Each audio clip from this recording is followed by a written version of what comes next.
Hey guys, it's Jay, and this is the part where you'd normally be seeing some kind of gameplay, usually from Call of Duty, because this is a gaming channel. Today I'm not talking to you as a fellow gamer. Today I'm talking to you as a veteran who was in the military for 6 years, including 15 months in Iraq, and a patriot who has a great deal of respect for the American flag. And in case you didn't know, because maybe you don't live in America or you live under a rock in America, uh, the story of the day is Colin Kaepernick, the quarterback of the San Francisco 49ers, has taken upon himself to run a one-man protest in which he refuses to stand and cover his heart for the playing of the national anthem before football games. And in and of itself, I don't think there's anything really wrong with that. It doesn't offend me too much. It's kind of funny because there's probably a lot of people in a stadium that didn't stand. And in fact, there's probably a lot of people in a stadium who went off to go grab concessions or, uh, or go to the bathroom or something, thinking that the playing of the national anthem is a perfect opportunity to do that. But after hearing his explanation as to why he chose the national anthem to be his format for protesting, it became the most disrespectful thing that has been done to the national anthem since Jamie Foxx tried to sing it at the Pacquiao-Mayweather fight.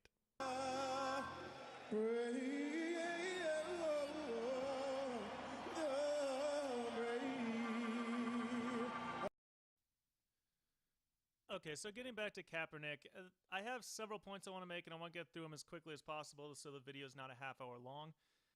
Point number one, pertaining to his quote, "I am not going to stand up to show pride in a flag for a country that oppresses black people and people of color." Here's the thing about America. There are 300 million people in America. That is the combined population of Germany, France, Italy, and England, with several tens of millions of people left over. America is a very large country, and it has a ton of cultures in it. And it has a lot of different governments in it. Each state is its own government. And the point I'm making is that out of 300 million people, there's not one single person in America who is happy with everything. There's going to be people who are mad about things. There's constantly, you cannot make anyone happy 100% because there's way too many moving parts. Which is why I have no problem with protesting. If you want to join Occupy Wall Street or the Tea Party or Black Lives Matter and you want to go meet and you want to mingle and you want to protest whatever it is that you think is unjust, by all means, go protest what you think is unjust and try and get the change that you want to see in the country. But there is a difference between protesting an aspect of America and protesting America. And that's what he's doing here. When he draws the flag into it and he claims that the flag is a racist symbol, that makes me really mad. Because the flag is anything but a racist symbol. The flag, all cliches aside, the flag has always and will always represent freedom. Okay? That flag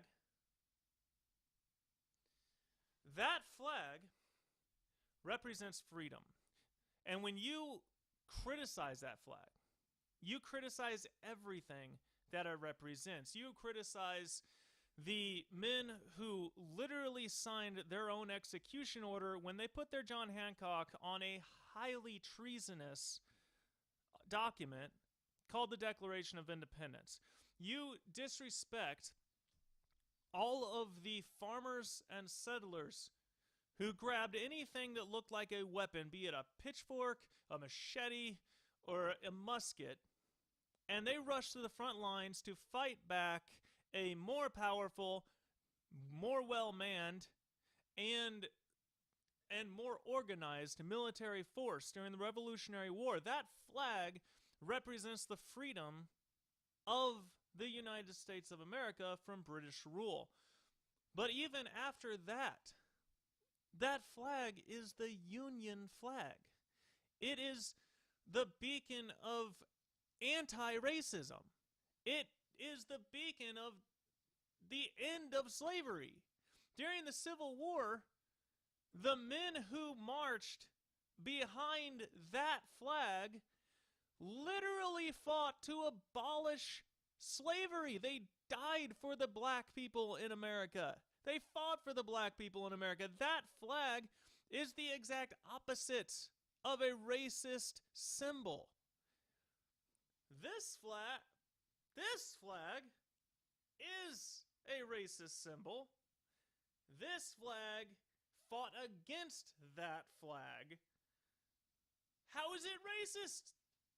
Oh my gosh. Okay? When you disrespect that flag, you disrespect the men who stormed the beaches at Normandy, who flooded into France and Germany and Italy and helped fight back the Nazi invasion of Europe. They literally fought a war against the most racist organization and group of people in modern history. You cannot tell me that the flag of soldiers who fought against the Confederation and against the Nazi Party is a symbol of racism.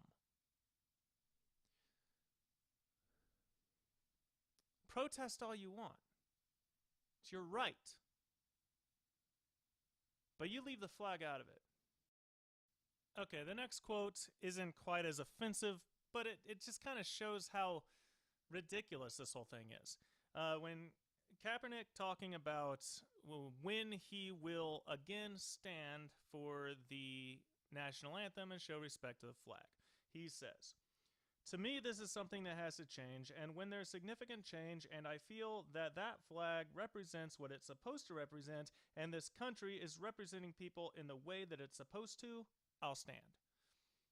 Well, okay, thanks, Colin. Could you have been a little more vague for us? Basically what you're saying is you're going to continue boycotting the national anthem until you see significant change. What change exactly are you looking for, Colin? Do you want somebody to put a law on the books that says it's illegal for a police officer to shoot an unarmed black man in the back? Congratulations. It's already illegal. Do you want people to start offering scholarships to black-only students to help get them a higher level of education? Education. Congratulations, that already exists.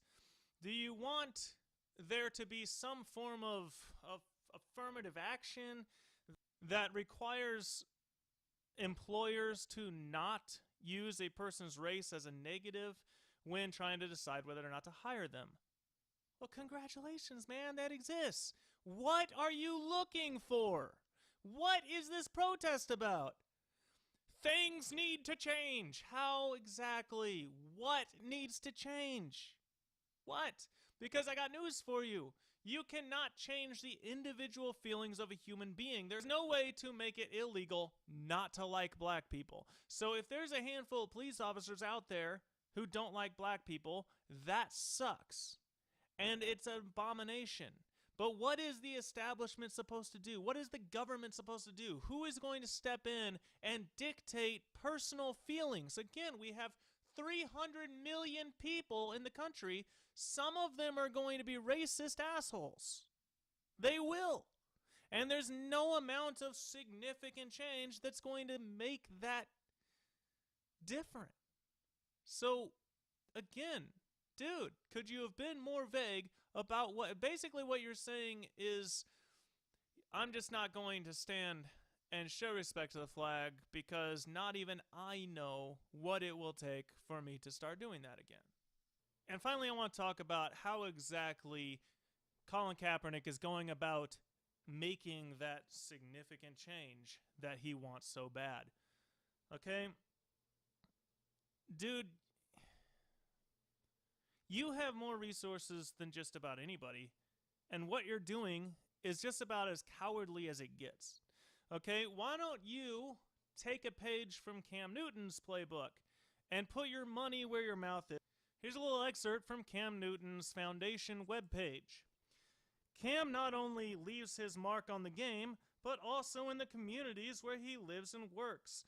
Through his Everyone Learns, Everyone Plays, and Everyone Gives outreach platforms, he focuses on inspiring and improving youth in the Charlotte and Atlanta communities. Now see, that is actual change. That is a guy going out of his way, sacrificing his time and his money to fund an organization and help run an organization that reaches out to underprivileged communities and tries to make a difference. Hey, Colin, how about you get off the bench, grab a hammer, and go help someone renovate an inner city school? How about you open up your checkbook, which is about to have $19 million more in it because that's how much you're scheduled to make this year, and actually make a difference? Or, better yet, you could take the real man's approach and take a page from Pat Tillman's playbook. Pat Tillman was an all-star safety for the Arizona Cardinals. He was an all-star safety in the days of Brian Dawkins and Ed Reed, and somehow yet he still managed to make a name for himself. He was a guy who potentially could have been a Hall of Fame player, and he was a multimillionaire. And when September 11th happened, Pat Tillman said something needs to change. And you know what he didn't do? Stand on the sidelines and protest the American flag. You know what he didn't do? Whine and cry to the media about all this change that needs to happen at somebody else's hands. Pat Tillman gave up his multi-million-dollar career as an NFL safety and joined the Army and became a Ranger. And while his story had a very tragic and frankly unacceptable end, his example lives on. That is how you make a statement. That is how you make change. Hey, Colin, how about instead of protesting the flag of the country that gave you so much, you leave it all behind? You void the rest of your contract, retire from the NFL, and join the Chicago Police Department and be the change that you want to see in the world. Obviously, that's asking too much because that's asking for real action. So much easier to literally sit on the sidelines, isn't it, Colin? So thanks for listening and watching. I hope you enjoyed the video. This isn't my typical format, but just felt like I really wanted to make this video.